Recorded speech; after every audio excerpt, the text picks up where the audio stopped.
Hi friends, ఇంట్లో మనం మెంతికూరని చాలా సింపుల్గా ఇలా చేసుకోవచ్చు. మనం మెంతి సీడ్స్ అనేవి తీసుకొని ఇలా 2 బాటిల్స్ అనేవి తీసుకొని కట్ చేసుకొని ఇలా మట్టి వేసుకొని ఇంకా ఆ మట్టి పైన ఇలా సీడ్స్ వేసేసి మళ్ళీ పైన కూడా ఇలా మట్టి వేసేసి వాటర్ని ఏకం పోసేయకుండా కొద్ది కొద్దిగా చల్లుకున్నట్టు వేసుకోవాలి. ఇంకా ఇవి మొక్కలు వచ్చినాక నేను చూపిస్తాను ఎలా వచ్చాయనేది.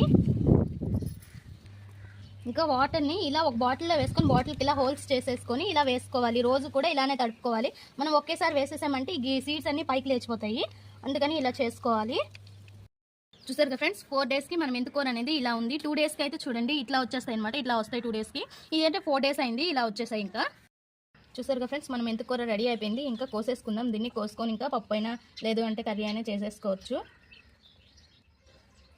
చూసారా ఎంత బాగుందో. హెల్త్కి అయితే చాలా మంచిది. ట్రై చేయండి, ఇలా ఇంట్లోనే పండించుకొని ఇలా చేసుకొని. చాలా సింపుల్, దీనికి ఏం పెద్ద ప్రాసెస్ కూడా లేదు కాబట్టి ఇంట్లోనే చేసేసుకోవచ్చు.